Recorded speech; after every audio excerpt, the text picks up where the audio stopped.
Good morning, my friends. It's Cubcam TV. It's Brekky in the Cave. How are we doing? Kicking off with this one from Jaqq. Jaqq, I think it is. Goes by the name of Sleep. Cool UKG flavours on this one. Out to everyone locking in right about now. Gonna let you know exactly what's happening after this one runs through, so don't go anywhere. When I'm on your mind, do you think of me when you go to sleep? I got pee on my mind. Restless, sometimes I get no sleep. I've been missing you loads. When it's been long, we get no sleep. Home is where your heart is. I wanna lay with you and sleep. When I'm on your mind, do you think of me when you go to sleep? I got pee on my mind. Restless, sometimes I get no sleep. I've been missing you loads. When it's been long, we get no sleep.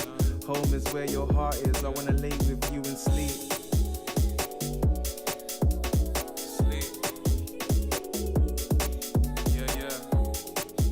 Out to my early morning listeners, let us know where you're locked in from this morning. Let's get some conversation rolling. Yeah. There's no other girl on earth like you that I'm invested. I get scared that this might fade and you won't be interested. I keep my thoughts to myself when I overthink, and it puts you off when we don't talk and feel the tension. Two strangers who met in the dark, I know it's more than chance. Scattered lights dissecting faces, I still saw your glance. It's hard times in the present that make you think of the past. Stretch an hour over a minute, make a second last. When I'm on your mind, do you think of me when you go to sleep? I got pee on my mind. Restless, sometimes I get no sleep. I've been missing you loads. When it's been long, we get no sleep. Home is where your heart is. I wanna lay with you and sleep. When I'm on your mind, do you think of me when you go to sleep? I got pee on my mind. Restless, sometimes I get no sleep.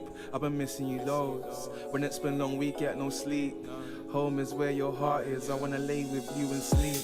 When I'm on your mind, do you think of me when you go when I'm on your mind, do you think of me when you go when I'm on your mind, do you think of me when you go when I'm on your mind, do you think of me when you go to sleep, to sleep, to sleep, to sleep, to sleep, to sleep, to sleep, to sleep, to sleep.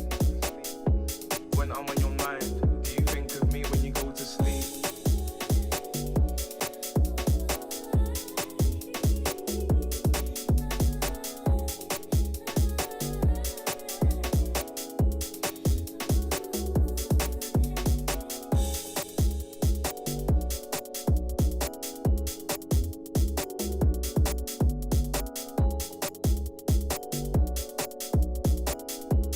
Wicked stuff on that one coming from Jaqq. Fantastic show on the way. Out to my early morning locked in crew, of course, we are live via YouTube and also via Trickstar as well, depending on when this is. How is everyone feeling this morning? It's going to be a fantastic show. We've got loads of stuff on the way, as you can see. We've got two very special guests joining us. One of my oldest friends in this music game, Funtcase, will be joining us from around 10:30. We're going to be looking into his career, looking into the fact he's toured the world, looking into his more sort of progression into EDM and the sort of evolution of dubstep in the direction he's kind of gone with it. Really looking forward to having that discussion a little bit later on. Should be a good one. As well as that, we're going to be joined by Jaqq, who's going to be on the line from around 11ish. We're going to be looking at a few very, very important issues, looking into racism, what's currently going on with the protests here in the UK, some of his personal experiences, and a couple of other bits as well. So there we go. Please make sure you are following the socials and, of course, looking into the podcast as well, which you can see in the top right-hand corner of the show. We do go live on Spotify, Apple Music, and SoundCloud about an hour or so after the show finishes, so you can listen back via there if you're not that keen on looking at my face all day. So there we go. Out to my locked-in crew, of course, please do make sure you are hitting subscribe on the channel. We've had a really big influx of new subscribers and new listeners onto the platform over the past few days, which has been really, really fun to see. We did a couple of new reaction videos over the last few days as well. So yeah, lots of content coming out of the channel at the moment, and just in general, it's been a really fun couple of days in regards to putting content together. We've got a couple of collaborations with Ms. Media on the way as well. Just trying to do this YouTube stuff properly, you know, doing it proper in regards to making sure we're getting as much new content out there as possible and keeping things as fresh as possible. So, locked in crew, right about now, let us know where you are locked in from. Let's get some conversation popping. Let us know about lockdown. Let us know how you've been feeling during lockdown. Obviously, this is a show that has been born out of that lockdown experience and pretty much me not wanting to sit around and do absolutely nothing in the mornings. So yeah, what we've been doing is obviously building up a bit of a fan base for this show, which is great to see.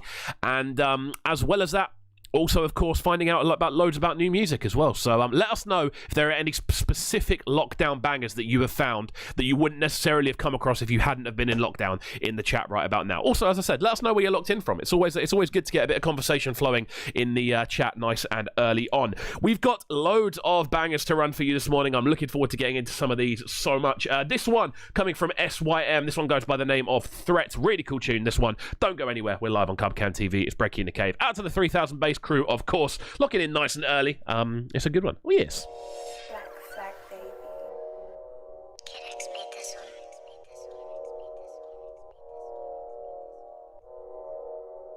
Feed beats. Tell him I'm that.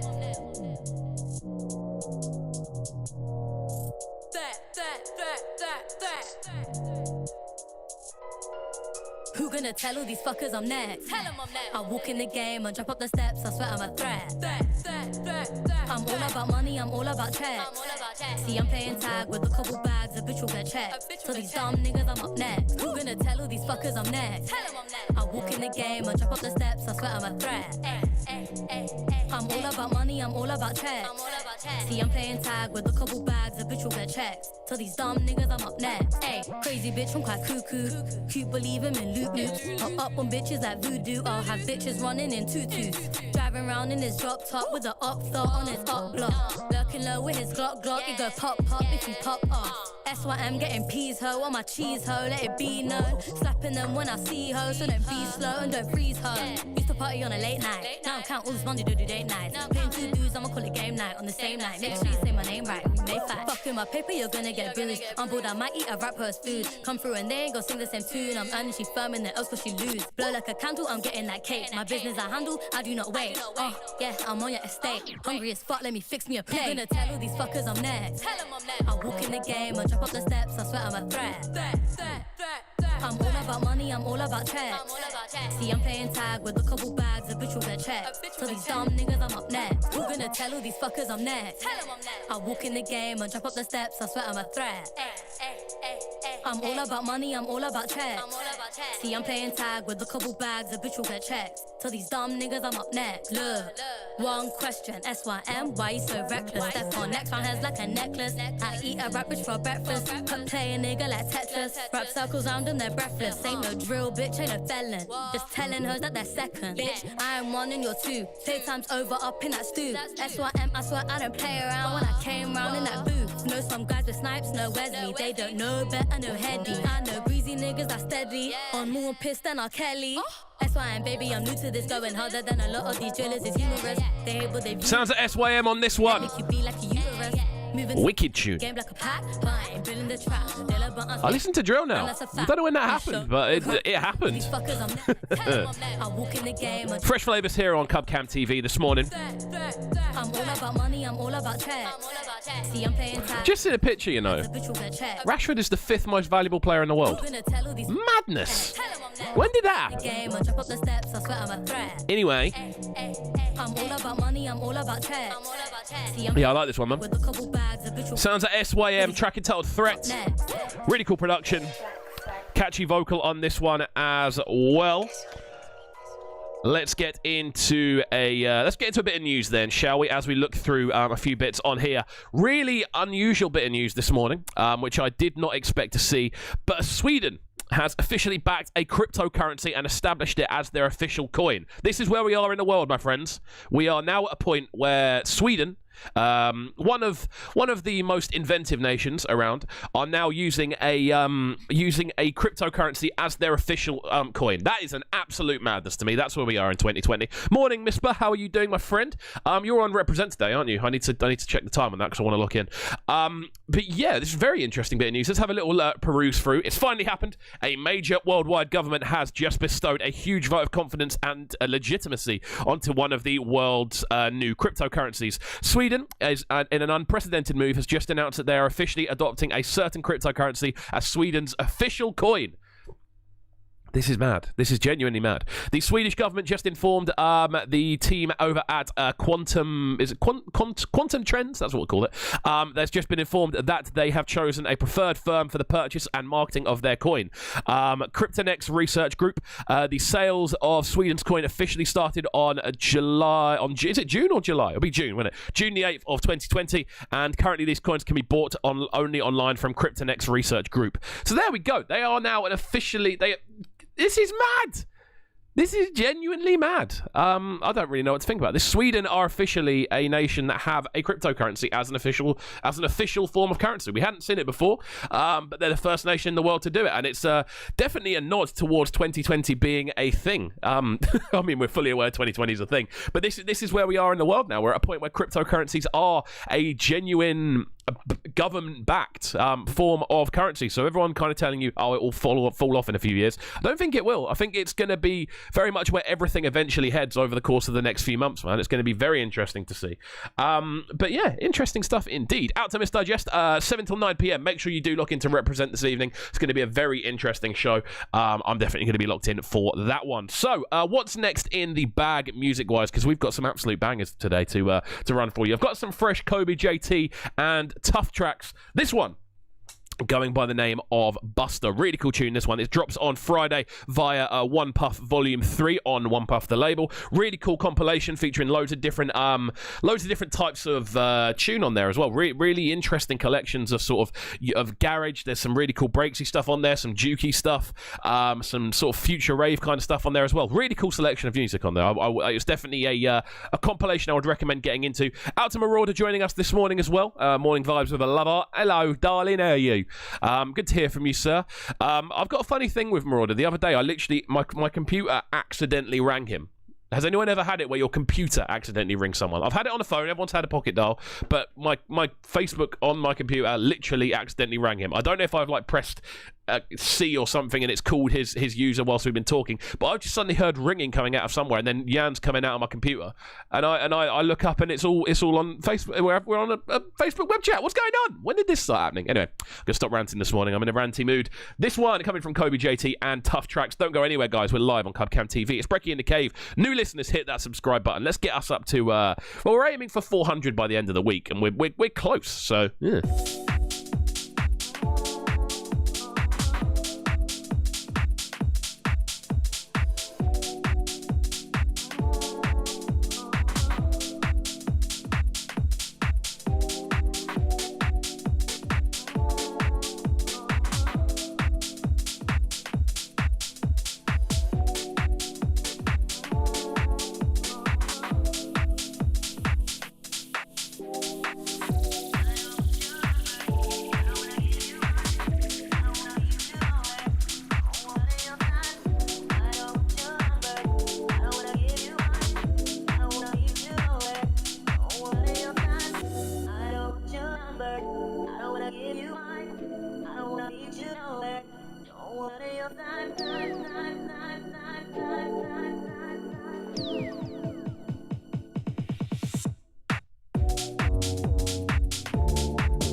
Smooth flavors on this one from Kobe JT and Tough Tracks.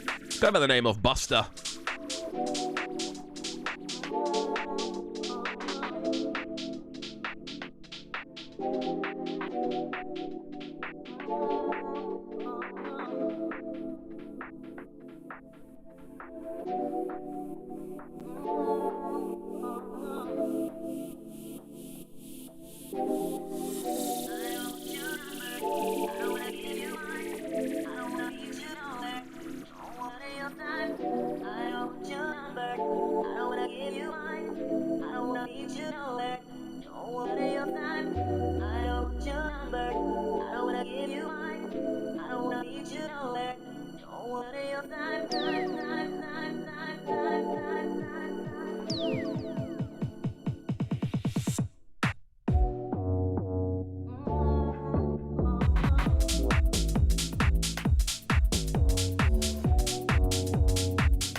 That's quite enough of that one.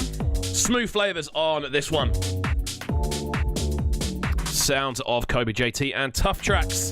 That one dropping via One Puff this Friday. Really cool stuff. That's what I like to see. Fresh music. And what's the most interesting thing about this is that it's as a compilation, I wouldn't know where to class it. It's got so many different sort of layers to it, so many different sort of styles and sounds. It's a really, really cool compilation. Definitely one that I would recommend people getting involved with. So, going to jump into another interesting bit of news next. This coming from GRM Daily. Sky Sports to use FIFA 20 crowd noises in real Premier League matches. Now, this is really mad. The fact that FIFA is now literally going to be the sound you hear in any type of football whatsoever.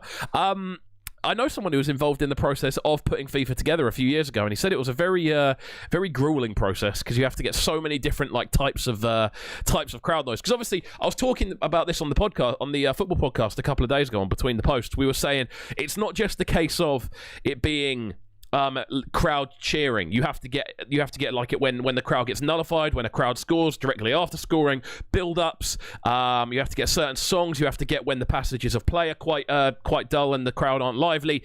Away crowd scoring as well. There's so many different elements of actually using crowd noise in a live scenario that realistically the only bank that's going to have everything audio-wise is FIFA, being realistic in this scenario. But yeah, the FIFA game series has spent decades emulating real-life football. It looks like the tables are about to turn as well, as real Premier League games will use this element from the video games. It was recently announced football will return behind closed doors on June the 17th due to the coronavirus pandemic, but to ensure viewers at home can still experience the football atmosphere, Sky have teamed up with EA to create simulated crowd noises. It's happening. I mean, it was happening in Germany, but I don't know where the crowd noise was being imported from, but this is literally direct from FIFA, and I think, realistically, this is a good idea. FIFA are going to know better than anyone how to really kind of create that realistic sound, because when you play FIFA, it does sound pretty realistic. You know, it doesn't sound like it sounds similar to an actual game does when you watch it on telly, and it is quite responsive in the way that if you go on a break, it'll start to, if you break from the halfway line or whatever,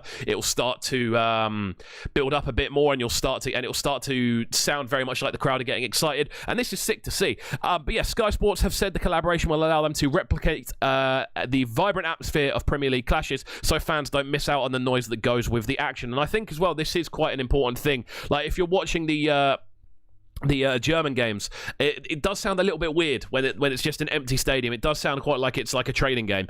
So I think this is a good thing in regards to bringing the energy and atmosphere back to the Premier League stuff. So when then crowds suddenly appear, more than anything else, when crowds suddenly appear again, we're not going to see teams going, oh, I don't like this. It's going to be like a pretty consistent run through. But yeah, Sky Sports Managing Director Robert Webster said, we want Sky Sports viewers to still feel it and have the best possible viewing experience.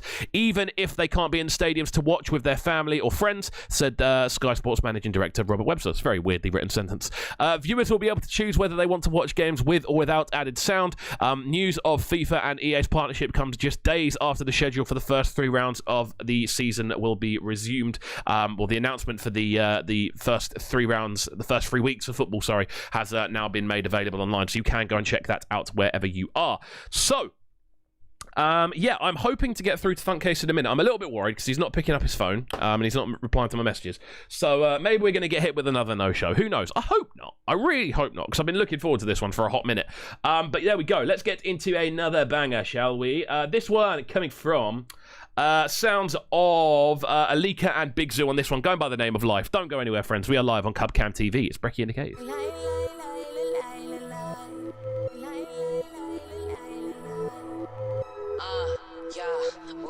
It's legs. I trap hard, that's just fast. Work all night to finesse these rats. Never been soft, forget all that. Fuck with me, gon' get her back. Self-employed, pay my tax. I'm still stuck in all of these rats. I still chill with boys in the hood. I might do like Trey and move back. Listen, rent due for next month, this Saturday. Bills don't stop, so I gotta raise my salary. Tryna buy a yard in my own name with a fireplace. No interest in these breaders. I be flexing on a higher rate. That should want beef with me. Now she playing hide and seek. Come on, they don't wanna let me breathe. Why they won't let me be? Hold on. Don't fake friend with me, no new friends like Jizzy. If he say I'm on his line, then his mom must have named him Lizzie. Liar, tryna have it all, gon' get that. From the cloud, I don't respect that. Taking out this year, regret that. But I'm still flying, mine a setback. Know my face, know my name. I'ma be here for a minute. Making waves, run my lane. Can't pretend you don't hear this.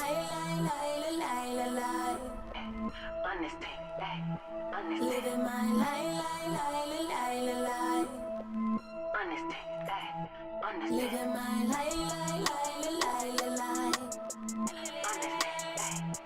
Living my life.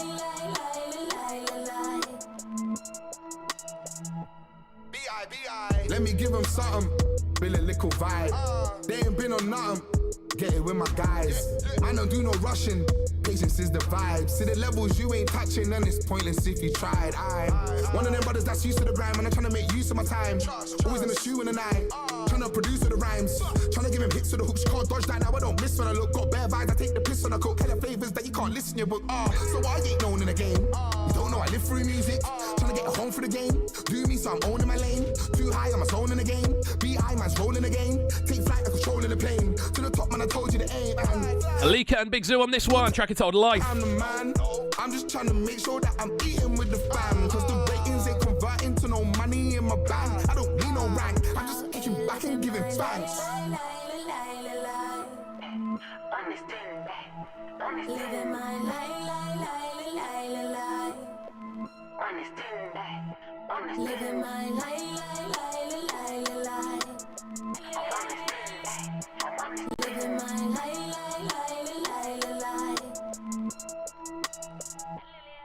Wicked tune, that one coming from Alika and Big Zoo. We are live on Cubcam TV. Don't go anywhere. We are just about, I believe, to jump into a conversation with man like Funtcase. I believe he may have got the time slightly wrong, but here we go. He is responding now, so we'll see what's going on. So don't go anywhere, guys. We're going to be jumping into another bit of news next. This one, looking at news with Beats by Dre, who it's very interesting stuff. Beats by Dre introduce new colours for the Powerbeats Pro. Beats by Dre have added new colour schemes to the Powerbeats Pro wireless earphones, their best-selling product. These will be available to buy on June the 9th and will retail at $219.95 a pair. The Powerbeats Pro will come in spring yellow, cloud pink, lava red, and glacier blue. Sweat and water resistant, the Powerbeats are billed as earphones to wear when working out. A full charge gives you up to 9 hours of wireless listening time. The earphones are also noise isolating. This differs from noise isolating difference blocks ambient sound from a seal against your ear. To do this properly, the Powerbeats earphones come in 4 sizes and ear tips to adjust to fit your ear properly. There we go. Right then, out to everyone locked in this morning. I need to jump into a bit of a conversation with man like Funtcase in a second. He's just messaged me, so I'm going to hope it's good news. So there we go. Don't go anywhere, guys. We're live on Cubcam TV. This one coming from Yemi and Tough Culture.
All right then, friends, we are back here on Cubcam TV. How are we doing this morning? This morning we have the first of our two very special guests on the way. Man like Funtcase is in the building. How are you doing this morning, my good friend?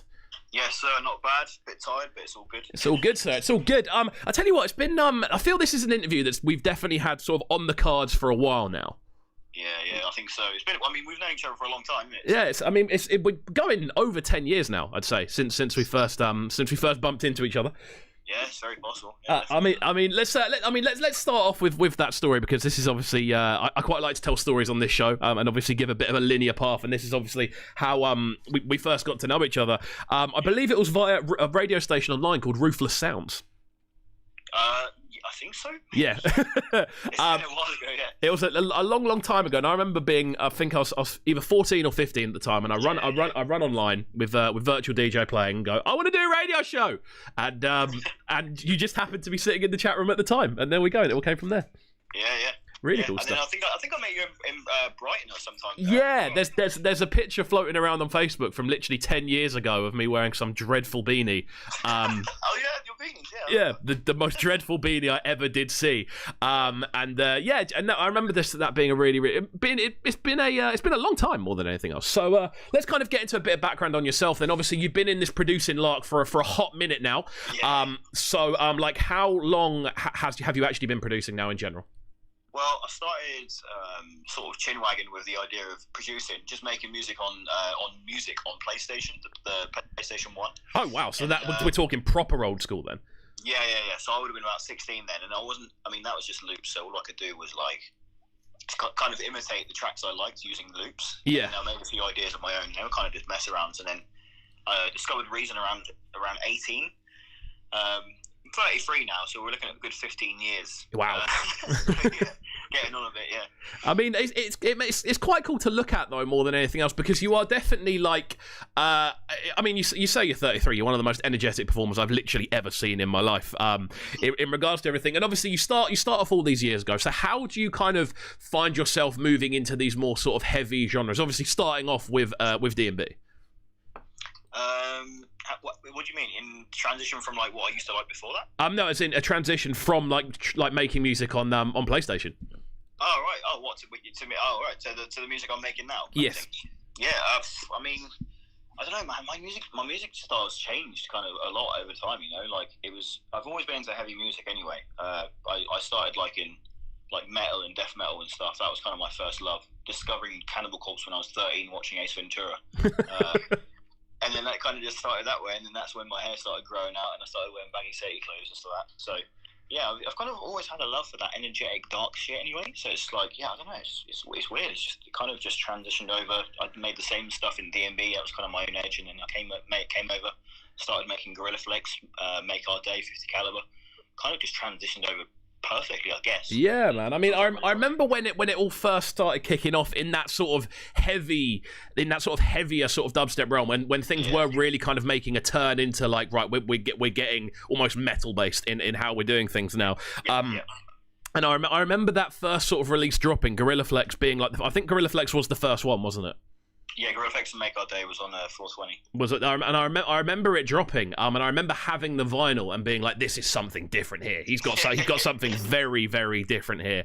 Like, do you remember how the impact of that was when that first dropped? Not really.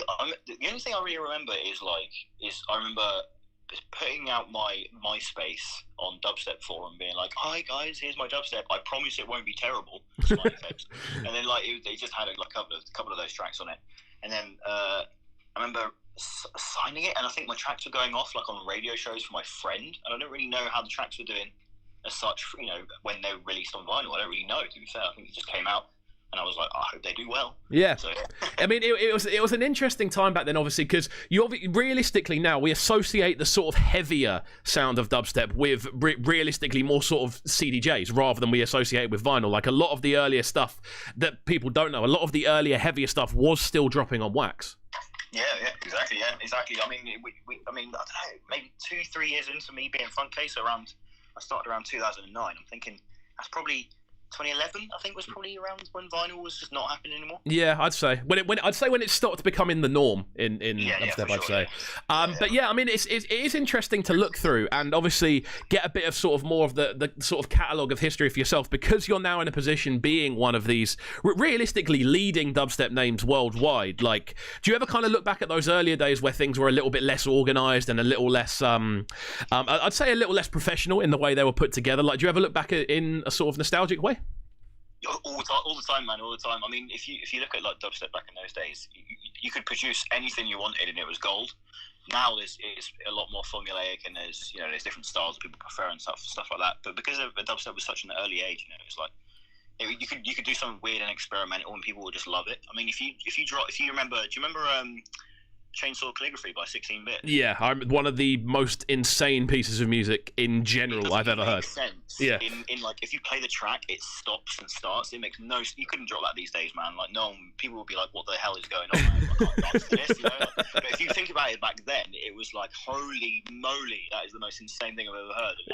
That's kind of the difference. You can get away with that sort of stuff back then because everything was fresh, so everything was gold. Definitely, man. I definitely remember there being a certain freedom more than anything else in the earlier times, and it being very much a case of like, you can do what you want to do, and as long as you have some level of finesse to what you're doing and you have some originality, people are going to appreciate it because it's original. And I think it is kind of interesting to see, because obviously from those earlier sort of days, then you start getting quite a lot of recognition. You get picked up and being one of these sort of leading names in the heavier side of things, and then obviously the circus sort of collaboration starts coming around. Like, how did that first come together? It's because I knew Dr. P before he was Dr. P. He was known as Picto in the D&B world. Okay. And we were kind of just making music, and I always spoke to him on AIM, but he never really replied to me very much. I don't know, he was always just a guy who would just write LOL to everything without saying much. Just a weird guy. But yeah, he was, I think one day we got talking, surprisingly, because he doesn't really talk that much, and I was like, oh, I've started producing dubstep. He's like, oh yeah, me too. And then we shared it, and we were like, this is pretty good. Yeah. And I think he sent me an early version of Badman Sound. And I was like, are you kidding me? This is ridiculous. Yeah. What the hell? And he was like, I'm thinking about starting my own little label. Do you want to sign Sovex to it? And I was like, yeah, sounds great to me. Because back then I had no label affiliations, no nothing. So yeah, I remember. I think back then as well, it was very much a lot more about kind of sending stuff. There wasn't like a direct sort of family around any label. It was you'd send stuff off to different people, and then when the label liked it, it would get signed and get pressed, and it was all very much like sort of one-off stuff. Yeah, for sure. I think the closest built family on any label was probably Dub Police at the time, when you had like The Others and Charlie Snatcher and things like that. Yeah, definitely. Apart from that, there was not as far as I know personally any proper clicks on any labels. So. Definitely, man. Out to everyone locked in right about now, by the way. We are live on Cubcam TV and, of course, via the Breakfast with KXVU podcast. Funtcase is on the line. We're kind of looking through some of this sort of earlier days, and you see, I'm a sucker for this. I can get pulled into nostalgia talking about those sort of earlier days so easily. Like, would you say there's one dance from those earlier days that really sticks in your mind? One what track? One rave. One rave. Oh man, we're going back a fair few years now. Yeah, I mean. There's quite a few I used to love. I mean, some of the events at Volks or Audio was pretty good. Yeah. I used to love if you were talking about your ends. I mean, if you're talking about London, Cable. I miss Cable a lot. I miss Cable, man. I only went there once and I miss Cable. Really? I mean, I played there a lot for Get Darker and a few other things. That was amazing. I mean, I don't know. Not one specifically, but I've got sporadic memory of all sorts of stuff. There was a club in Bristol. I think it's called Mojo or something like that. Probably one of the worst events I've ever played. It was the lineup was crazy. It was me, Subscape, and The Others. Wow! And 3 people turned up. No way! What? When was this? This was like in the peak of dubstep. It was crazy, and I ended up staying at the promoter's house on his couch. Like, I couldn't imagine doing that these days, but it was so fresh back then. You just kind of did it. Yeah, I was gonna say like that. I mean, even the thought of that, like, I mean, that lineup then in the peak of dubstep, getting next to no one turning up. That's a madness to kind of look back at and kind of go, how the hell did that happen at the time? You know what it is though? It's because like back in those days, it was like every promoter wanted a piece of the pie. You know, there was money to be had. There was, it was popular, and everyone was cheap back then. To be honest, yeah. So every promoter was like, "Cool, I've got $1,000 in my bank. I'll get these 3 artists and let them stay on my couch." Sort of thing. Definitely. So it was like everyone was throwing a night on. They wouldn't put any promotion on. They would assume MySpace or Facebook would be the kind of go-to when it comes to like promotion. And then when the show did crap, they were like, so yeah, I don't know. It was weird, man. It's because it was such a free-for-all back then. Definitely, man. I remember, especially on the kind of the promotion side more than anything else, I definitely remember there being a lot more kind of range in what you'd see. You'd kind of see really weird lineups of like 2 dubstep names and then like a trip hop artist, and and I don't know if this was just the case in Brighton, but I remember seeing it on posters around the country. You'd have these completely mixed and matched lineups from like about 6 or 7 different genres all thrown together, and it tended to work. And it's very weird to see how it sort of progressed. Like, what would you say the main kind of difference for you in regards to the lineups you see now has been? It's just more very similar artists. If you're going to have a mix of genres, it's always on different stages rather than in one club or one stage. Definitely. It's pretty much just that, to be honest. But I mean, you couldn't have like a trance set and then suddenly a heavy dubstep set. It just wouldn't make sense anymore. Definitely. So I think people have got a lot more defined in what they listen to, and there's a lot more clicks. Families around that go and listen to certain artists and certain styles. So. I think the maddest thing as well is I think, to be honest, I mean, there's a lot more money going around now, and I think there's a lot more, I'd say, at risk in regards to the sort of financial element of stuff. So obviously with yourself, you've kind of moved very much into, I'd say, more of a global sort of sound in regards to the sort of dubstep you're making, and obviously with that sort of worldwide appeal, you where haven't you toured at this point? Iraq. Fair enough. I mean, I've been pretty much everywhere you could say that there's probably a dubstep scene. I haven't been to India. I'm only just tapping into the Asia market, so I've not been to Korea or Thailand or Malaysia or anywhere like that. but I've been anywhere else you can probably imagine, to be honest. I mean, like, what? Actually, no, I haven't been to South America. Actually, I haven't been to South America. I haven't done Mexico and below. I've not done any of those places. Would you say there's a bit of a scene down there? In Mexico, yeah, they have like EDC Mexico. They've got a scene down there. I think years ago I had a booking for Venezuela once, and that kind of fell through. I've seen people playing in Argentina. Wow. So yeah, there must be some. I think this is what kind of what summarizes it as well. It's very much a global sound right now, and it isn't something that's just kind of limited to the UK in the way it's put across. Like, where would you say you were most surprised at the reaction when you've turned up and played? America, really, to be honest. Didn't expect it. I've always expected Americans to be, I don't know, I mean, it sounds obviously a bit stupid, but back then when I was first going to America, I just assumed they were all into really cheesy music or something for some reason, you know? It was either bands or cheesy commercial music, because, all the top artists come from America. Didn't think that, angry dubstep and D&B would be going off over there. So, yeah, I think initially it was America, but it wasn't because America itself. I think it was the scale of America. Like when I played there in 2011, I played to 15,000 people right off the bat. So it was kind of like that at the time. So I was just in a hangar with 15,000 people going, holy moly. I think even the term "in a hangar" like being the thing. In a hangar, do you ever get nervous to this day? Nah, not anymore. I mean, I might do now because I haven't played a show in a while. But nah, not really. I mean, it's all in the. I've got a mask, man, so that kind of is a bit of a veil for me, if that makes sense. Yeah, of course. I mean, I'm sure you've been asked this before, but where did that mask originally come from? Oh man, so I was playing my first gig in my hometown, Bournemouth, with a couple of my friends. Actually, Southbound Hangers were there, you boys. Oh.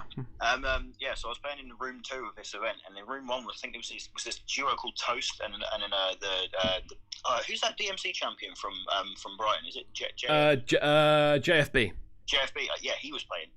And then I was in room 2, and I had the Southbound Hangers and 4 other people, so I was playing to about 6 people. And I was behind the stage, the fold-out table, going through my CDs, and my mate who I'd done graffiti with the day before, I was booked for a university ball to go and do some spraying, some graffiti. So I did some graffiti, but it was dress up because it was a festival. So I dressed up in this thing, which was a whole suit and the mask. And then the next day I had the mask in my bag without realising, and he saw it as I was pulling my CDs out. Went, wear that for fun, I dare you. And I was like, nah. And he managed to talk me into it. And then, and it's been stuck on your face ever since. Yeah. I mean, like, what is it originally? Is it like, what is the actual original thing? Oh, it's some stupidly crap mask I bought from Tesco, but it doesn't look that good. It wasn't that good. It was a horrible material. It used to rub my skin to death. Nothing great. Oh, very interesting. I mean, have you had to buy new ones of the same thing, or have you like what's the state of the mask now? Yeah, actually, I've only ever lost. I think it was 2 masks, because I used to be able to buy them on eBay for cheap, because it's ridiculous to explain this, but the masks I used to wear were between 7 and 9 years old. It's not because my head is small. It's because that's amazing. They used to make them over big so that kids could wear them. That's amazing. So it used to fit my head perfectly, but for a 7 to 9, it used to just hang off someone's head. So, I bought a whole bunch of those off eBay, and I've only ever lost 2 masks. One was someone stole it in America. Another one was at a show in Brighton, actually. Oh, it would be Brighton of all places, wouldn't it? Yeah, exactly. And I remember playing this set in room 2, and then this dude came up to me and was like, "Can I put it on? Can I try it on?" And I was like, "Yeah, no worries." And I just finished my set, and he sort of ran off to his girlfriend and was starting to have a bit of a laugh with it. And I turned around for like 2 minutes, turned back, and he was gone. And I was checking the whole club, and he was disappeared. And yeah, it was gone after that. So, yeah. I mean, of all places, it would be Brighton. Actually, no, it wouldn't have been Brighton. I wouldn't call Brighton a thieving city. But that's an annoying one. Like, what would happen then if you turned up to a show and didn't have the mask? Would you just have to? Have you ever played without the mask? I have a few times actually. I turned up to Greece and Bulgaria in separate years actually without the mask, thinking it was in my bag, because normally I just pick up my bag. It's got my headphones in, it's got my mask, my hat, everything I need to be doing it. So I don't really need to check it usually. So, but for some reason, one time I didn't have the mask in the bag, and I've gone to say Bulgaria and played at this show and got on stage. And I'm like, I don't have it. So ironically, when I played in Greece once, there was a fan who made his own one, and I managed to get it off him and use that one instead. That's amazing. 4 times the size of my head. I'm not even joking. The eye holes were almost as big as half the size of my face. So it was ridiculous. So you've turned up to a show and a fan has made a replica of your mask. That happens a lot. To be fair, that happens a lot. But yeah, I mean, back then that was extremely rare that people did that. So yeah, it was in Greece that that happened. Bulgaria has played with no mask on, and I felt so awkward, man. People didn't dance that much. Oh. That's usually the reaction. People don't. They're a bit confused. They're like, "Is that him?" He doesn't.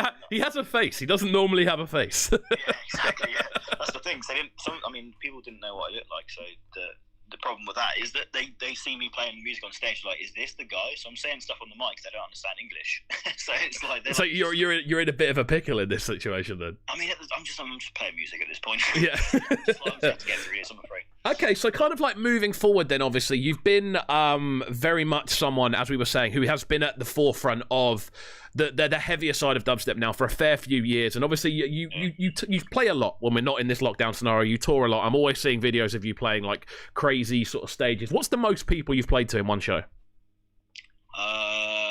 EDC, and I think that was around 50,000 people. Wow. It was pretty ridiculous. It was like a sea of. It wasn't even. It was just like loads of bobbing eggs. You couldn't see any faces. It was just like loads of heads moving. You couldn't see anything. It was crazy. But yeah, EDC. That was in EDC Las Vegas. That's amazing. Like, I mean, again with America, like obviously, you from what I can see, you're playing over there a fair bit. In general, like. Yeah. How have you found it go over the years? Like, would you say they've got more into the sound or less into the sound, or how's the sort of transition been? For sure more. I mean, I have to give a shout out to America because the dubstep scene died so instantly in Europe and England and all that sort of places that if America didn't book me, I'd for sure be working in Tesco right now. Yeah. I'm not even joking. So I have to give them a huge shout out for that. But I mean, to be honest, like they've grown over the years, man. America is kind of like. They just kind of go, this scene's popping in England, what's going on there? And they kind of keep an eye on it for a couple of years, and then they go, come play for us. And then they sort of test the waters with like smaller clubs. I didn't go over until the whole thing was actually established.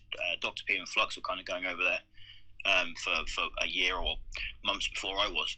So the whole thing was kind of built up before that. But they for sure they've discovered more and more musically. So like deep dubstep is actually doing kind of okay over there right now. Yeah, I mean, I keep an eye out obviously through the Juno stuff on the sort of deeper stuff that's popping over there, and some of the sounds that are coming out are like futuristic even now. You'd think after sort of 12 years of a genre, it would or even 20 years of a genre at this point, realistically, you'd assume that people would start to sort of run out of ideas, or like the sound would start to get a little bit stale, and people would kind of go to sort of replicating stuff. Some of the stuff I'm hearing coming out of America now is so fresh, like so much that I've never heard before. It's amazing. Yeah, for sure. Yeah. I mean, I don't know what the secret sauce is really. America are not really. They're not exposed to different music from different parts of the world, and that no one else has heard. It's the same music, but for some reason the Americans, they always have a slightly different look on stuff. I'm not sure what it is, but yeah, it's interesting. Cool. I mean, kind of again jumping forward then. In regards to sort of music you're releasing, are you still putting a lot of music out there, I presume? Yeah. I mean, not as much as I used to, because I used to be able to write tracks with no effort. But these days I'm a lot more anal with how the details of the tracks go and that sort of stuff. So it could be months before in between putting out tracks. So awesome. Like, I mean, with recent releases, like how's the last sort of year been then?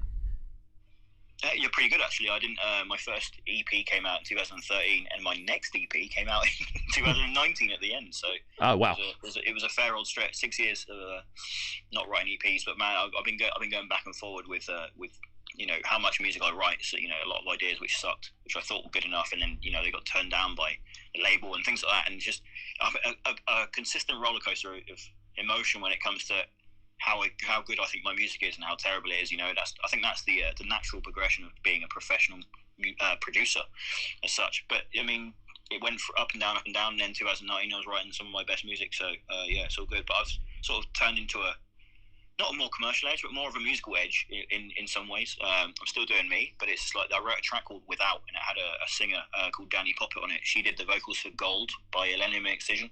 Yeah. And it was kind of more, it's almost like Adele meets dubstep. Like, something just a bit different. But I've always been writing that sort of stuff musically in just messing around in ideas. Like a lot of producers do that, and playing piano, making pop tracks like just for fun and all that sort of stuff. And so one day that just turned into a dubstep track, and it popped off, and it's nearly a million views on Spotify in 6 months. So, wow, I mean, that's amazing. We're going to jump into this one now. This one goes by the name of Without, obviously featuring Danny Poppet. We're live on the line with Funtcase. We're going to run this one for a couple of minutes and then kind of finish up and kind of get a little bit of a few future plans and whatever. So don't go anywhere, guys. We're live on Cubcam TV. It's Brekky in the Cave. Oh, yes.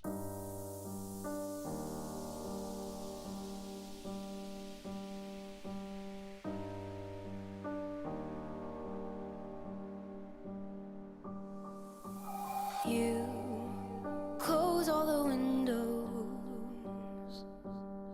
I always try to keep them open. You gave me the whole world, but your love was all I wanted. All the leaves are changing colors and they're falling down. You and me were chasing thunder and it got too loud. Then it hits me like the chalk and all your favorite songs. Now I'm someone you can sing about. Now I'm someone you can live without.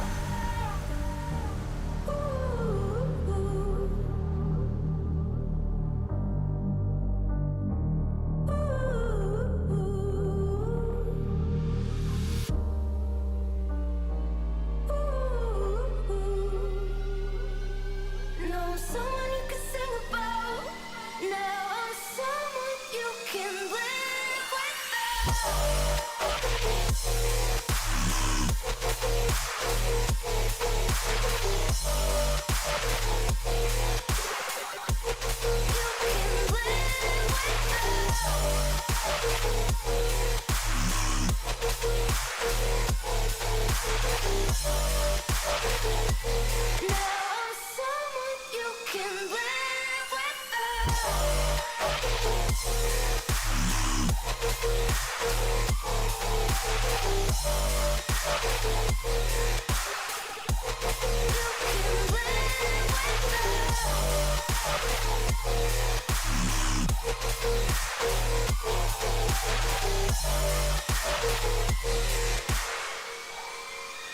All right then, my friends, we are back on the line with Man Like Funtcase. Out to Luke Parker, out to Ryan Gallus, Misdigest TV, out to Gander 10, out to Giuseppe, out to Marauder, 3000 Bass Crew, and of course Misdigest as well. Out to all my locked in crew. Let us know where you're locking in from.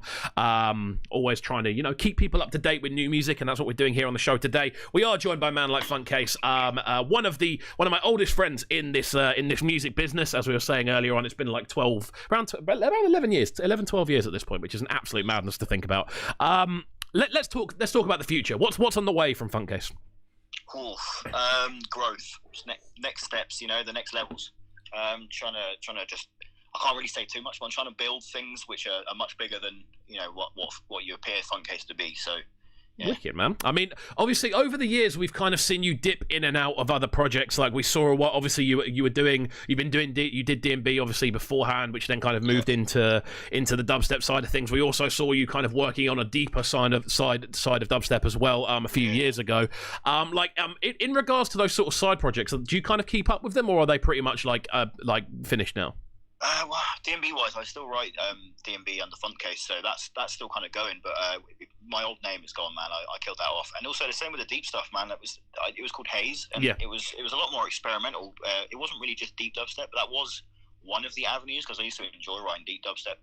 But I killed that off in I forget what year it was, and it might have been 2018 or something. Like that. My last show in LA. And an insane crowd turned up, and I was like, Jesus. And a lot of people are saying they miss it, but I've got a lot on my plate with Funtcase now. So. Yeah, of course, man. I mean, obviously as well, like you are one of the kind of leading names in this field. Like, do you ever kind of look and go, wow, I didn't realise this is where it'd be? All the time. All the time. I still find everything strange. Like, it's still getting on a plane and going to America, for instance, and then staying in a hotel in the middle of Hollywood, just being like, yeah, this is still pretty insane. I can't lie. Oh, it's amazing to see, man. And obviously, kind of seeing that happen over the years, and seeing the kind of and seeing the growth, seeing the progression, and seeing the sort of worldwide domination to an extent is a madness. Now, I've just seen something pop up in the chat as well, but I did want to ask you: am I right in thinking that you have played Rampage before, haven't you? I've played almost every Rampage apart from one.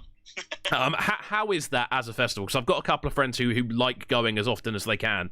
How is it to play? It's pretty damn amazing. I can't lie. It's just the right amount of people. If you're looking at a big crowd, but not too big, 15K. It's obviously, it sounds big as hell, but it's not like for instance when I played EDC Vegas and it's 50K. People disappear from your peripheral sight, and it's kind of weird. You have to turn your head to follow the crowd. It's not. Every Rampage is just everything in front of you, and it's just like perfect. The lights are there, and the sound is perfect, and it's like everything is just the perfect source. So, I mean, from an on stage perspective, I've been in the crowd too, but on stage was pretty incredible. I mean, because obviously that I'd say that in sort of like a worldwide sense. Obviously, it gets streamed out live, and we see everything happening. Like it's what's the atmosphere like in the town around that? In Antwerp, shows. Yeah, I mean, I don't see any negativity from any of the locals, you know, because sometimes that can happen with festivals and big events. It's just a lot of people hanging around town. They're always staying in the same sort of hotels in the same areas. So you walk around and people are like, "Oh, hey, Funtcase, how's it going?" And you can see everyone sort of conversing with each other. So it's obviously just a big thing. But I think Antwerp's quite a big city. So definitely, man. I mean, it's sick to see. And we are about to run out of time, but I wanted to say thank you for jumping on the line this morning. We nearly missed you, but we just about got you in time. What you saying for the rest of the day then? Gonna get my bonds chopped. Nice.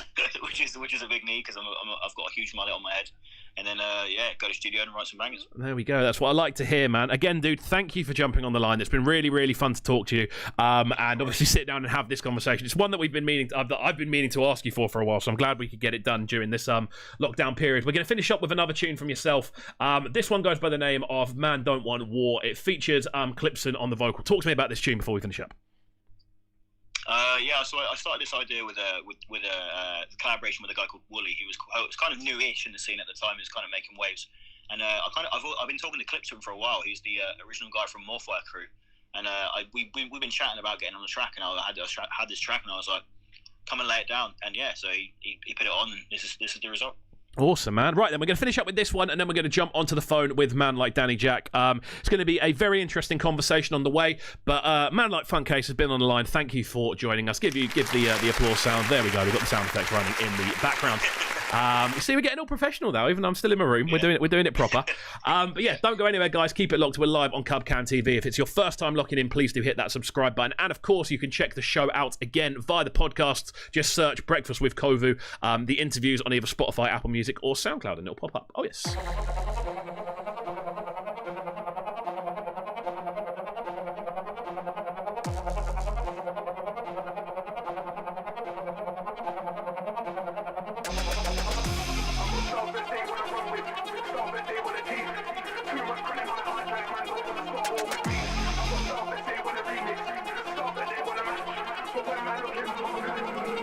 They wanna win, but they're still losing. That's why I slew them. That's why I jump and tune and abuse them. These little fake MCs ain't moving. I can see too much room for improvement. Me, I go hand lyrically, I'm a nuisance. I ain't got youngers, I ain't got students, but I know man that'll run up on set with a type of crack that'll leave man clueless. Them man are Judas, them man are UKIP, them man are looters. That's when I slew them. My brothers do this. If it ain't grand, then it's not my music. Heavyweight champ on the mic, let me prove it. IBF King AJ when I do this. Them man talk enough wicked and bad, but my old shit still better than their new shit. I've got styles that they wanna run with, styles that they wanna teeth. Too much credit, my hard drive, man don't wanna start war with me. I've got styles that they wanna run with, styles that they wanna teeth. Too much credit, my hard drive, man don't wanna start war with me. Man don't wanna start war with me. Man don't wanna start war with me. Man don't wanna start war with me. Man don't wanna start war with me. Man don't wanna start war with, wanna start war with, wanna start war with.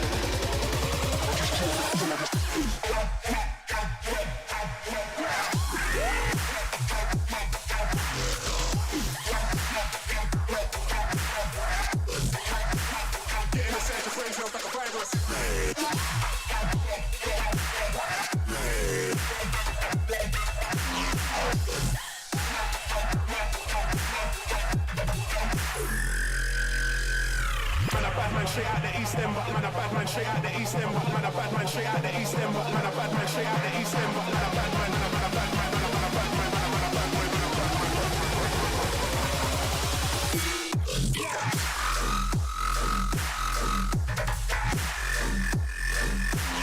Big shoes get cool.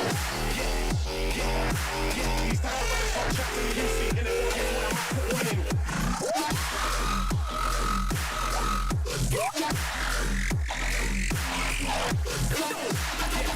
Sounds of Funtcase on that one, featuring Willie and Clipson. We're about to jump onto the line with a very good friend of mine. Danny Jaqq joins us this morning. How are you doing, my friend? I'm very good, man. Very good. How are you? I'm good, sir. I'm good. I'm enjoying the show this morning. We're having some good conversations. And obviously, this is one that we've arranged moderately short notice. It's one that wasn't listed on the big monthly announcement, but it's something I felt that kind of needed to be done. So obviously, we're in an unusual position in the UK currently, and I think what I wanted to do was obviously get you on the line, because I know you're someone who's been very, very vocal over the past few weeks with everything that has been going on in regards to the protests. And obviously in regards to sort of people starting to understand the situation that racism is currently in here in the UK. Like, I'm going to start off with quite like an open question, and this may take up the entire interview. This may be kind of like the summary, but like, I wanted to kind of ask like what your relationship is with racism in the UK. Well, it's a relationship with. That is a question enough. Yeah, I think we'll kind of use that as a mission statement for the whole interview. I think that's a good way of doing it. I mean, my relationship with racism in my life is 27 years really, and even longer than that. Like with my family and stuff. Like it's not something that was like obviously as a baby you don't really experience it, but as soon as I from when I can remember being able to talk and understand people speaking is something that's always been like prominent, especially in the early years of my life in primary school, because I was the only black kid in my primary school and in the area really. There's only other one black child a year above me, and that's like my earliest memory of racism in this country is when I saw a bunch of kids like probably like 6 or 7 years old just beat up this older black girl in front of me, and then like turn to me and say, "Oh, like you're okay because you're more like us." And that was when I was like 6. So from that point onwards, it's just been like a sort of ongoing, sort of by my own training of my own head, a background thing. But like that's what the whole point of this process is that I'm sick of making it a background thing, sick of being silent about it. Like, and that was just like, yo. Everyone needs to sort of like realize that this is a problem because it can't go on forever.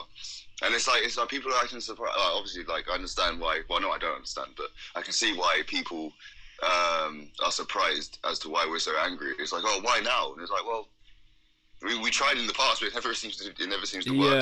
So yeah, I mean, in terms of like a relationship, it's basically just been something that's part of my whole life, and it will be part of my whole life until the day I die.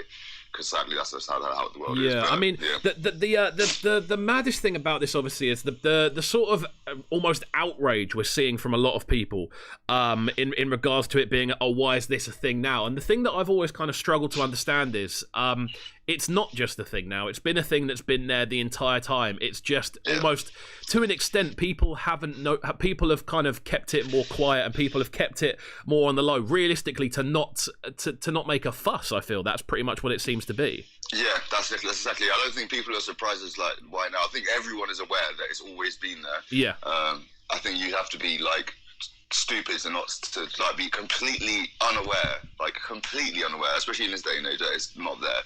But I think what people don't like is that it's starting to upset the comfort that they've had in their own lives where we don't make a fuss. Yeah. So like we're like in workplaces or in the street or something like that, like no one made a fuss, so it's fine. Like they can.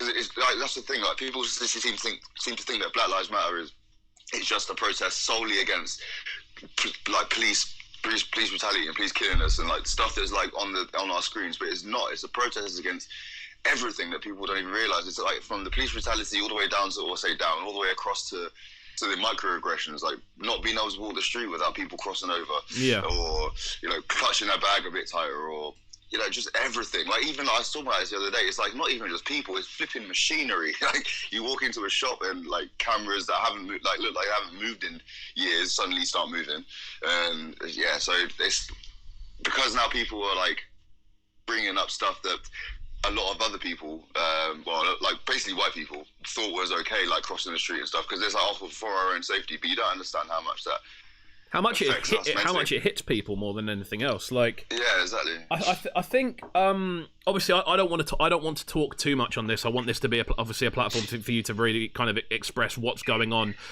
from your eyes as much as anything else. Like, what I kind of wanted to kind of dive into quite briefly when we kind of look at microaggressions and things like that. Like, what are some of the things specifically that you've personally experienced, if you don't mind me asking, of course. Yeah, no, that's fine. Like crossing the street. Like crossing the street, clutching the bag a bit too like tight, and it's like they're ones that are spoken about quite a lot. But in my personal life, working in a pub, especially a pub in the area I live in, one thing I tend to get is like I've had people go, "Oh, you don't look like a bartender." It's like, what do they look like? But what does that even? I don't understand what that even means, though. Yeah. So it's like what they don't ever like elaborate. They don't ever, never elaborate, because I'm just like, because I literally say to them, like, what do they look like? And it's like, oh, because like, you know me, like the way I dress and stuff, but I don't even know if that's even a thing. But like the way I talk, that's another thing as well. Because like, one thing that people say is like, because you talk black. That's not a language, bro. It's a race and a color. You know what I mean? It's just like. So yeah, common things like that, like you don't act black, you don't talk black, like all these things that they think is okay to say is not, and like especially when people say I'll cross the street for my own safety, like what about me shows that I'm not safe?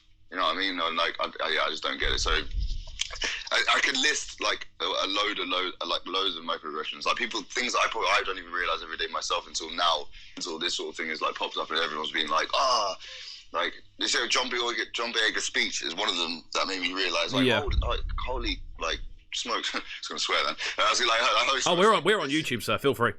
Oh, okay. And I'd be like, holy shit! Like, this is a real thing. When he was like, you realise every day that your race means nothing, and that's not something I've ever thought, because I was born into this world, and that is how the common consensus was every day. But you don't even realise until someone else says it, and then it's like you don't understand how painful this shit is. And he's like, I was like, you're right. Like I didn't understand how painful this shit is up until you told me how painful this shit is. Yeah, of course. And then I think back in hindsight, I'm like, oh, this is mad. Like, and obviously I've had bigger experiences of racism that I do remember. Another thing he said as well is like, everyone here remembers when someone else has reminded them that they're black. And that is one thing that I am incredibly tired of, is being constantly made aware of the fact that I'm black. It's like, you don't like, because I don't talk to my white friends and only mention things that I would think they like because they're white, you know what I mean? Yeah. Or act a certain way because they're white or something like that. Or just literally just say, as a white person, I don't think I've ever said to a white person, like, because you're white, unless I'm talking about racism. Whereas the counter, like, on the other side, a lot of things that people that, especially if it's like icebreakers or people that don't know me too well, like a lot of conversations are started with as a black person. It's like, why? Yeah. Does this have to be a prominent thing? Like, well, I'm not an education center, bro. I'm not I'm not a Black History Month. I'm not a Black History Month teacher or anything like that. Like, not everything I have to talk about has to be about that. And I understand that some people want to ask and generally are curious, but a lot of the things that are said to me with that are prefaced with that aren't even questions. They're just statements. And that's what I'm saying. So like, with this, I'm going off on a tangent here. But no, like, honestly, man, this is I more than anything, I want you to just be able to speak your mind on this, because I know it's obviously something that has. I can tell it's very much something that you want to talk about and have people listen to you. You know. Yeah. I mean, I've started out right. I wanted to write some points, so I had like trigger points, but I haven't looked at them at all. But so that's what the process and all that now is like. It's trying to like show the world that racism doesn't just have to be aggressive. It's just the mistreatment. The phrase is Black Lives Matter, and like I watched like a comedian. It's like, that's all we want to do, you know, matter. Yeah. Like that is like the lowest common denominator. I think I saw the clip, and he says they're not even. I think he says along the lines of there's other groups that are bargaining for like equal rights or whatever, and all we're trying to do is matter. Yeah. I think I've seen the clip. Yeah. And it's like. Yeah, we want to stop. Everybody wants to stop police brutality and stuff like that. But I think the protest and Black Lives Matter as a movement is way bigger than that. And it's like, because the microaggressions hurt just as much as like the most blatant stuff. It's like it just grinds away at you every day. And then that's why I think like with George Floyd and stuff, I think the George Floyd stuff was like George Floyd's murder was horrible, like incredibly horrible. But it's not the first time we've seen something like that. So people are like, oh, everyone's kicking off about George Floyd's murder. Like, it's in America. It's not that big a deal over here. It's like, yeah, but it is, because it happens everywhere. It's just that was the one where people were like, you know what, fuck this, bro. Like, yeah, almost the straw that broke the camel's back to an extent. Yeah. Oh god, yeah. And I think fucking camel too. I mean, the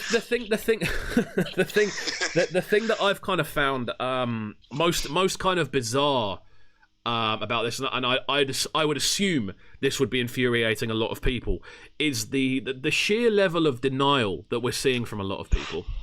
Boy, yeah, that is one thing that is infuriating right now. Is you can't post anything on Facebook or anywhere without someone like trying to argue. It's like, why are you trying? Like, what is there to argue against right here? Like, people are like, oh, it happens to other races. It's like, yeah, we know.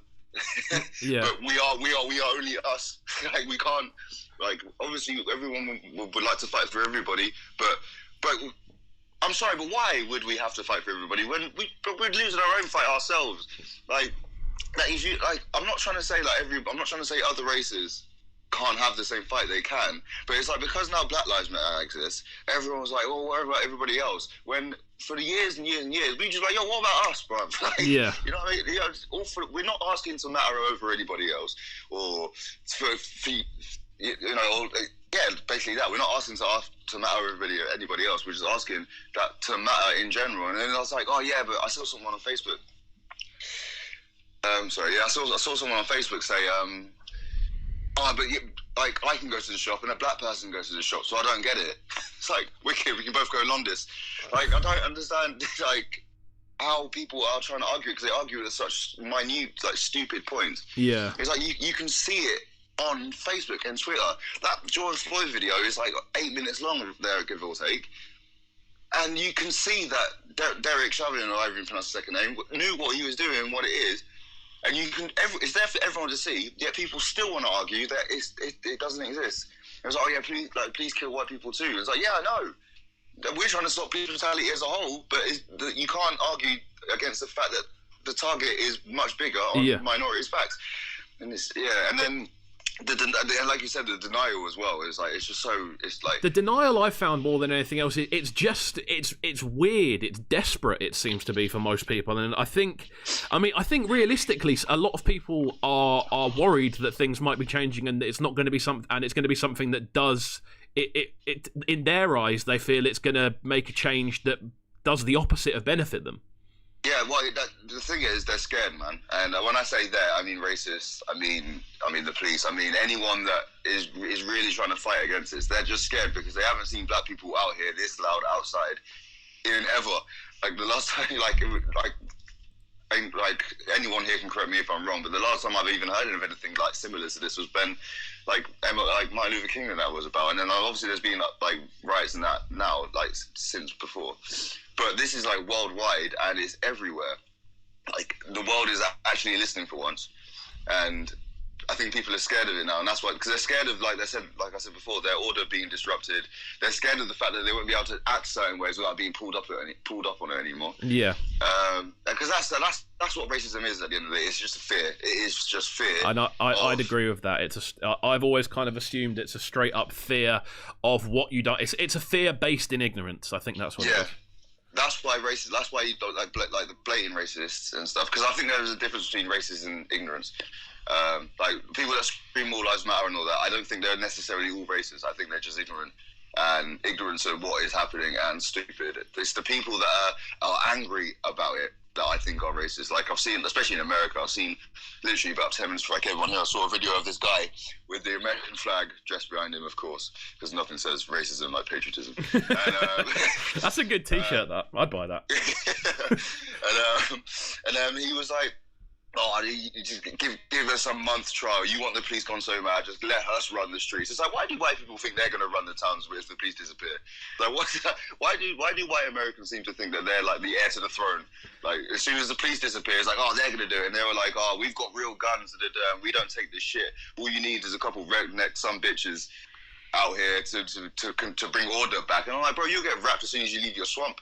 Yeah. Like the world is a lot bigger than that, man. And that's why I think the racists are the people that are so scared that they're out here on Twitter talking about, oh, we'll hurt you. It's like, yo, we're not trying to hurt you, bro. I think that's the maddest thing for me that I'm taking in. Again, it comes back to this thing of it's about mattering. It's not about control. It's not about completely changing everything so that suddenly white people are bottom of the tree. It's literally about mattering. Yeah, it's literally that. It's just trying to live, man. Like trying to get pulled over in traffic stop and not have a gun pulled on it. I mean, I've never experienced that. I don't live in America, but I say us because that's what it is. Like this whole, like, people keep saying, oh, we shouldn't be protesting over here because it's an American problem, whilst at the same time saying all lives matter, we shouldn't divide anymore. You've just divided us by saying we shouldn't protest because we're not in the same country as them. Yeah. But at the same time, you don't want division. It's like they don't know what, it's like, I think that the fear and the confusion is just making them just say things. And it's another thing, I know you haven't mentioned it like yet, but another thing is that people denying white privilege. Yeah. It's like, well, so literally, like, again, 5 minutes before I came on here, I've seen a quite comedic example of white privilege. So black people are out in the streets right now trying to fight against them not being killed anymore by police, not being mistreated by justice system, We are angry for a multitude of reasons spanning 400 years. I saw a white lady on Twitter that was mad because Yorkshire Tea supports Black Lives Matter, and she's mad about that. And I'm like, so if that is not the biggest example of white privilege I've ever seen, why was she mad? So she said on Twitter, like, I'm dead chuffed that oh man, dead chuffed is such a funny phrase. I'm dead chuffed that Yorkshire Tea doesn't support Black Lives Matter. And then Yorkshire Tea replied, don't buy our tea anymore. We're trying to educate ourselves and for a message and stuff like that, to create the right message before we post. And but we do stand against racism, Black Lives Matter. And she was like, no, they support it. And it's like, why were you mad in the first place? Yeah, but this is again the thing that I think this is the thing that I think a lot of people across the board really struggle with understanding, and it's why a lot of arguments tend to take place, is because people can't understand that very simple notion of why mattering is such a big deal. Yeah, no, exactly that. Sorry, what was that thing you said? So my girlfriend just showed me something on her phone to bring up. Oh yeah, so she said no one said a white man's life isn't hard, but it isn't hard because he's white. Yeah, I think yeah, that's a very good way of putting it. Yeah, and whereas a lot of black people's lives are hard because they are black. And I'm not saying my life's been the hardest, but like it's been made difficult because of the fact I'm black, more difficult than it should have been. Like if I was a white person, I reckon it would have been easier. And then, yeah, just in everyday life, things would just generally be easier. I'm like currently going through something at the moment professionally, something like similar. So it's like it's in the grand scheme of things, it wouldn't even seem like that big of a deal, but it is to me. And the people that are trying to argue, people that try to tell me it's not that big of a deal, I never asked your opinion, and that's one thing that a lot of people need to understand about Black Lives Matter, is that we do not care for what you think or what you're saying about our movement, because why would we? Yeah. You know what I mean? You didn't care. Like, I'm gonna get real deep. They didn't care when George Floyd was saying he couldn't breathe. They didn't care when any other sort of protest, any other sort of Beth life, leave me alone, take the gun off me. No one cared then. So why the hell would we care now when you're telling us it's not that big a deal or this, that, and the other? Like, we don't care anymore, and that's what I think is disrupting and putting the fear of life into a lot of these people that don't want this to happen, because it's like, oh, look, they're starting to realise, hold on, what the fuck, my voice doesn't matter anymore? It's like, yeah, well, welcome to the world that we all lived in for the last how many fucking years, bro? Yeah. Like, so it's like, you can stand outside your little front porch and scream like, oh, all lives matter and all that, but it's getting to a point we're not even hearing it anymore. Like, I've seen, there was like a load of people stood with rifles outside of this memorial or something with All Lives Matter things, and there's these black people just walking past, looking past and smiling.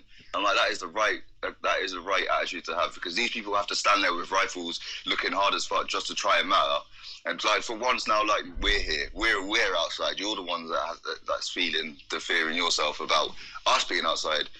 And like, I was talking to a white friend of mine as well, and he said that he feels like this is the most not nervous, but like, he has to be super careful about how he acts or what he says in the current climate now.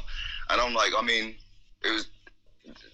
I'm not gonna like say I feel sorry for you, bro. Like, he wasn't saying that. He wasn't saying that to say that I should feel sorry for him. But it's like, that is what it's been like forever, like literally everybody else. So, I think a thing of that is, I think that to an extent there, people often say, oh, you have to watch what you say now, and it's not a case of things suddenly being bad. It's a case of things being bad the entire time and nobody listening, to the point where certain language, again, certain microaggressions, as you were saying, certain acts, certain like the ways people are, a lot of it isn't okay and hasn't ever been okay. It's just the fact now that people are finally saying, look, we've had enough of these things that aren't okay. So because they're so deeply ingrained in people, and these things that aren't okay are so deeply ingrained as being okay, suddenly people are now very defensive about the fact that, oh, but why is this suddenly not okay? It's never been okay.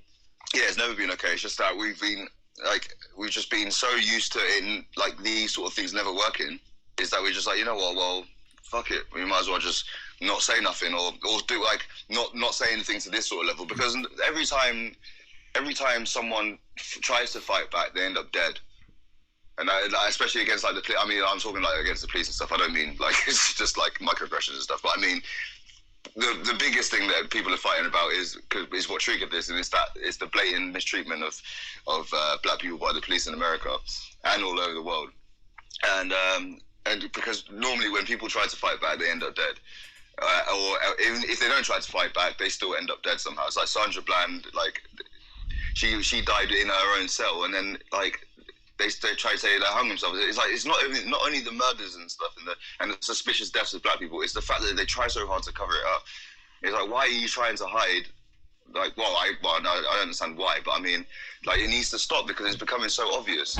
And normally when protests like this happen, it never lasts too long, and it gets shut down pretty quick. But I think this is the first time now where it's, because everyone's outside. It's like people. I think the world is starting to realize, hold on, there's a lot of black people here, and a lot of them are angry. Yeah. And, well, I feel this one is exponential, and I don't think there's ever been a point in technology as well. I think circumstance and technology where people aren't going to work at the moment, obviously, with everything that's going on. That combined with the ability to share information via social media and protests to be organised without. I don't know, having to physically meet up. You can literally organise a protest from your Instagram page, and people will flock to it. I think because of those two combining factors, this has become exponential in the way it's going to grow. Yeah, no, definitely, and it's just shit timing because of the COVID thing as well. So now a lot of people have something to like when the people that are arguing with it, instead of just being as racist as they wish they could be, they're just going to throw the COVID thing, because they didn't care when they're down Southend Beach, bro. They didn't care when they were like when they were congering in the street, going, oh, ha ha ha ha. Yeah, I mean, now like we're outside trying to fight for basic human rights. You suddenly care about COVID-19, and it's like, I see someone say, if they're out here protesting, so why don't we just open the pubs? We can't open pubs where they can protest. It's like, bro, if we open the pubs and fill them up too, you won't be able to go there either. I'm that angry now. It's like the people that are trying to like really fight this shit, I'm just like, I'm sick of it. A lot of my responses online probably haven't been the most mature, but I mean... But again, I think this is the issue. Why does it have to be so... weighted in one direction, where one side of this has to be completely immaculate in their approach, and the other person can say, yeah, well, a horse, and suddenly it nullifies it. It doesn't nullify it at all, and I think it's something that infuriates me beyond belief is how much people search for any tiny flaw in either the approach, in the way people put themselves across, in the language used. They'll use any type of flaw to kind of go, well, that isn't valid because you misspelt the word there. Like, exactly. We ask for rights on Twitter, we'll get shut down, and they'll, like you said, they'll find any little flaw, but then a video comes up of a man literally getting murdered, and someone would be like, and then they're all of a sudden they're like, oh, you don't know what happened before this. I was like, and then the information comes out of what happened before this, and then they'll bring up George Floyd's past criminal stuff, which, I mean, I don't know if you've seen George Floyd's criminal record. Yeah, I have. Yeah, okay, so, but like that still doesn't justify what happened to him in any way, shape, or form, and that would never justify what happened to anyone. And that's what I'm saying. They try to find any little flaw, and how are you trying to find a flaw in a literal murder, bro? Like, this isn't right. No one should be shot for nothing. No one should be choked out for nothing. Like, oh, it just angers me to, like, I don't understand. And I'm on this show with you now, trying to talk about it, and I'm still baffled as to why, like, as to some of the reasons why they tried to fight it, and I just put it down to fear. I mean, kind of like, obviously with stuff like kind of going forward, I think the like, obviously there's going to be a lot of white people currently in the scenario who want to help, and I don't want it to be a case of like asking what should white people do, because I don't think that's the right way to approach this. But like, what are some of the things you've seen that you feel are helping?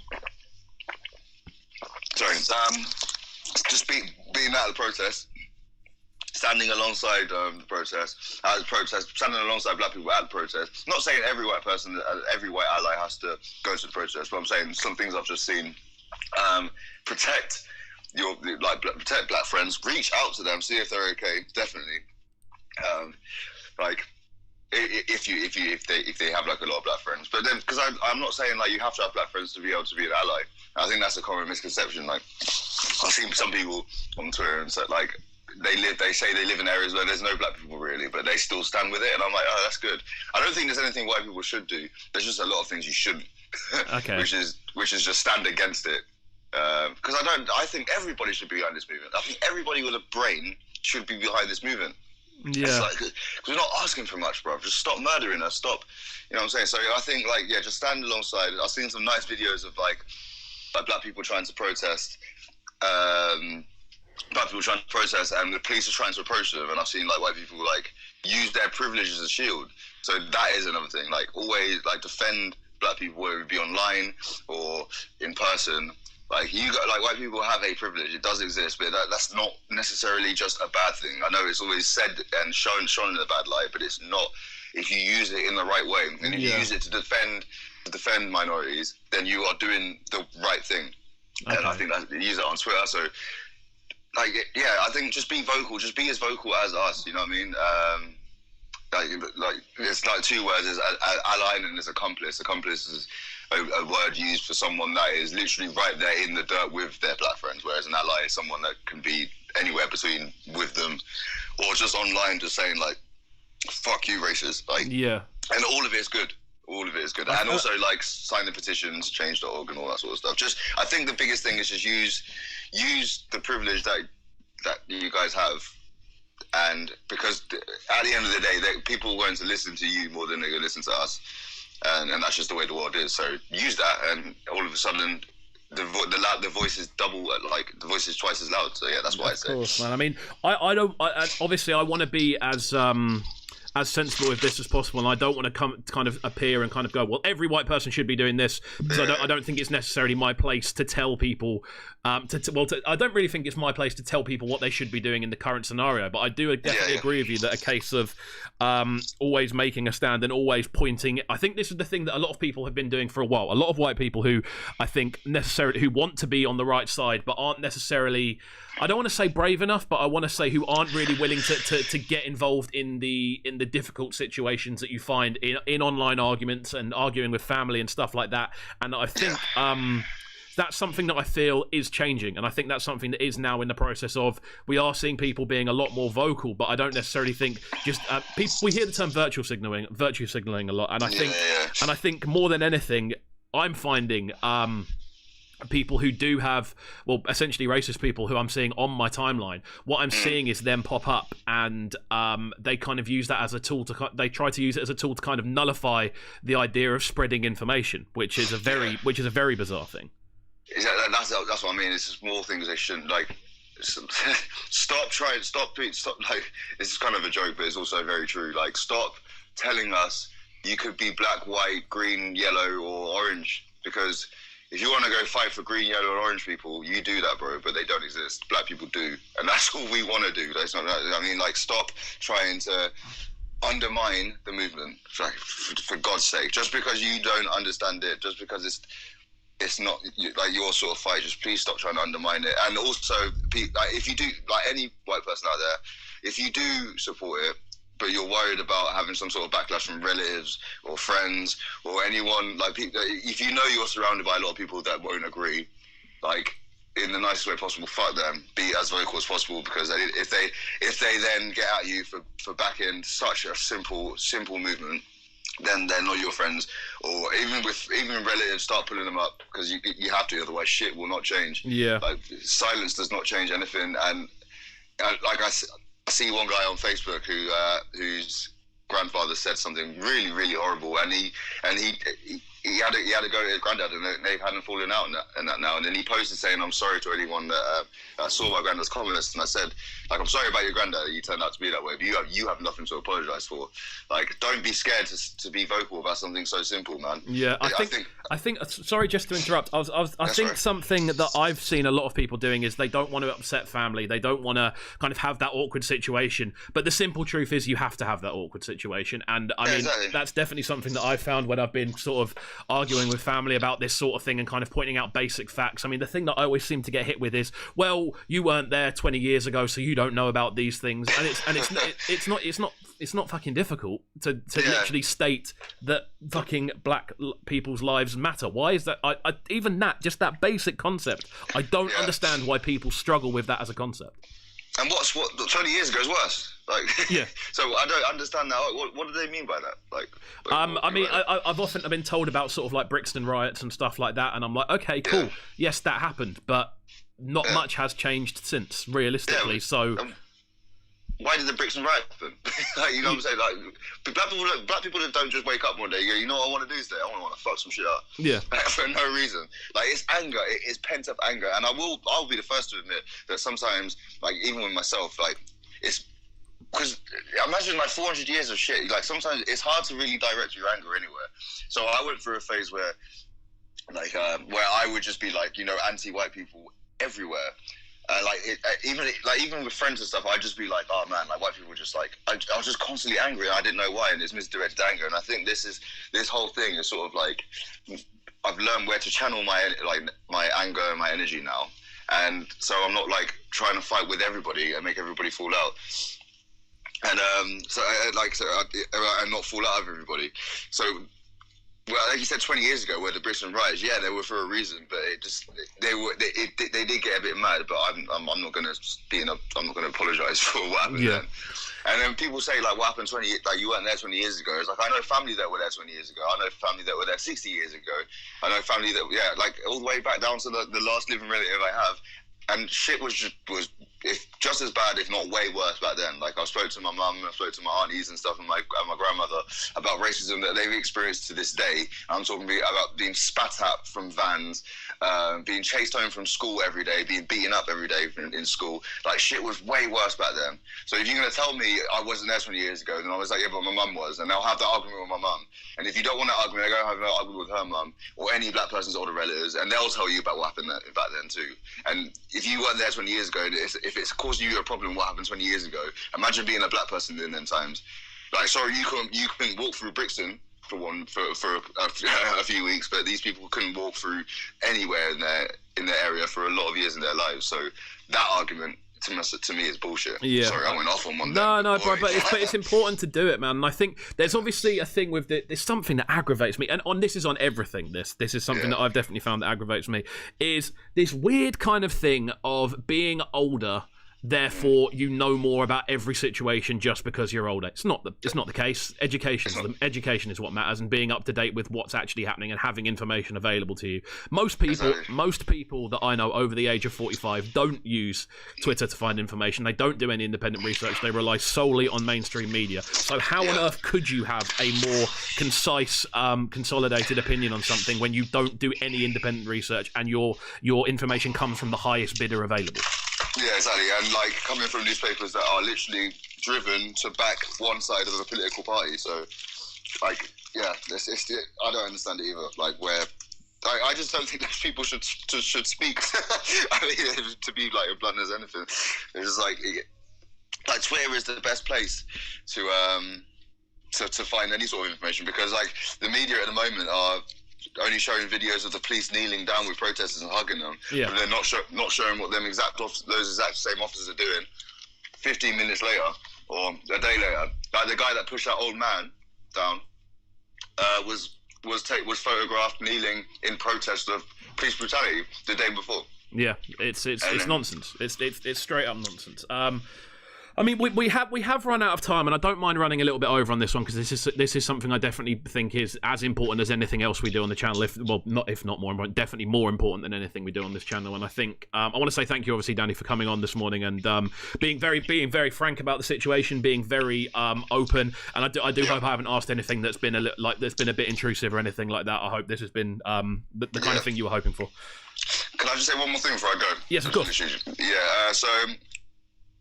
People out there that are experiencing racism and stuff in any way, shape, or form. One thing I always try to push out there as important is like, don't let him. If it's in the workplace, you complain. If it carries on, do not let it be silenced. Don't let it get brushed under the rug or anything like that. So sorry, it's just my girlfriend just reminded me because of something. But employer silence is so important. I know it's scary to like go up against like a big corporate company that you might work for, and you know, I can see why you feel like you'd be losing, but just don't let it happen, because shit won't change otherwise. That was one point I wanted to make up. Yeah, earlier. Of course, man. I think I think the overall lesson that I think a lot of people are suddenly learning is that silence doesn't fight anything. As you were saying earlier, silence solves nothing. Being vocal, at the very least, does solve things. Not solve things, but it moves things in the right direction. Yeah, definitely. Okay, right. I think we're gonna finish up there then. Danny, thank you for jumping on the line this morning again. I know this might not have been the easiest conversation to have, and I wanted to, more than anything, I don't want to say do my bit, because I don't think that's even remotely close to doing my bit, but you know what I mean. I just wanted to kind of give a platform to yourself, because I know you've been very vocal. I know you've been very vocal on it, and I think the more people can kind of see, more than anything else, the frustration, and I think that's something that I'm seeing that's very prevalent in all of this. It's just the pure frustration more than anything else that needs to be kind of shown and showcased, and more than anything else, understood. I think is the best way to do that. Thank you for giving me the platform, man. Yeah, no worries at all, man. What we're going to do is we are going to finish up with a track from yourself, just because I've got it ready to roll. We're going to finish up with Found My Source. This is the most recent one from yourself. Quickly tell me about this one before we finish up. On a way less serious note, this song is nice. But this song is well, it's just about Find My Source, really. It's just like how I felt this year, really. Like I sort of come into myself. What a sentence. I'm coming to myself, and felt like sort of found my feet a lot. Like got my own place, and now got a job that I love. Found myself musically again, and without sounding like a corny ender, found my source. So it's just good to make a positive song for once. And as you know, Jay, I'm quite a wavy guy, and I don't think I convey that quite well in my music sometimes. I'd say there's definitely quite a lot of cognitive dissonance between Danny Jaqq and the audible Danny Jaqq, I've got to say. Yeah, for real. But yeah, man. I mean, obviously, we'll get you on the show again sometime soon. This is as well, whenever, man. You know, the door's always open for yourself. So what we're gonna do is we're gonna finish up with this one. As I've said before, make sure you follow both of today's guests. I believe it's at Danny Jaqq on Twitter, and it's at Funtcase UK on Twitter. Make sure you Funtcase as well, bro. Yeah, big up, man. Like Funtcase. It was good to talk to him. I used to listen to him as a teenager, bro. I was like, hey, man, that Funtcase. Yeah, that Funtcase. If you're still listening, bro, I'm a big fan, G. But make sure you do follow that. Obviously, subscribe to the podcast over on Spotify, Apple Music, and SoundCloud as well. Just search Breakfast with KXVU, the interviews, and of course, subscribe to the channel as well. We're going to try. We're not going anywhere with this. You know what I mean? We're not going to stop pushing this message out there now. There's been a long period of time where this platform wasn't being used for anything other than essentially showcasing music. But I think to really appreciate the music that we do showcase on this channel, we have to be a lot more vocal about things, and that's something that we are going to carry on doing until this situation changes realistically. Yeah, so man. South Point for life, bro. South Point, baby, that's what we're here to do. Right, we're going to finish up with this one coming from Danny Jaqq. This one is Found My Source. Don't go anywhere, guys. There's a few other things dropping on the channel over the next few days, so yeah, keep it locked. Peace and see you later.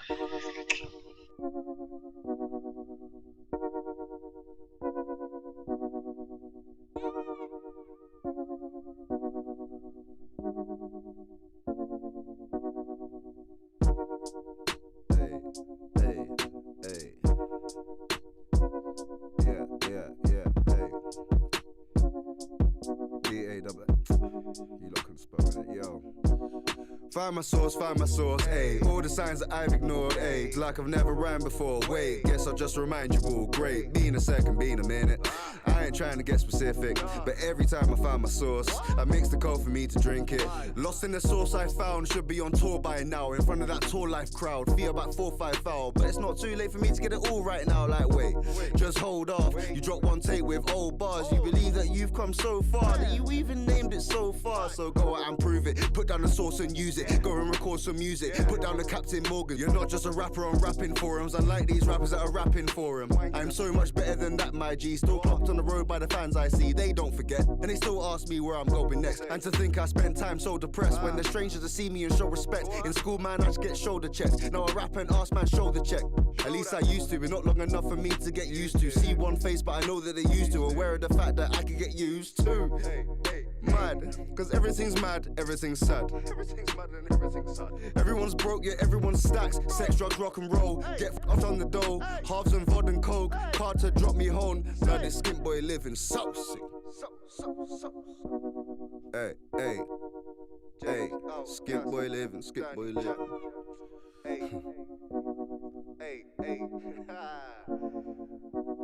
Yeah, found my source, ayy. All the signs that I've ignored, ayy. It's like I've never rhymed before, wait. Guess I'll just remind you all, great. Be in a second, be in a minute. I ain't trying to get specific, but every time I find my source, I mix the coke and then I drink it like found my source, ayy. All the signs that I've ignored, ayy. It's like I've never rhymed before, wait. Guess I'll just remind you all, great. Be in a second, be in a minute, ayy. I ain't trying to get specific, nah. Every time I find my source, look, find the coke and then I mix it, ayy. Find my, ayy.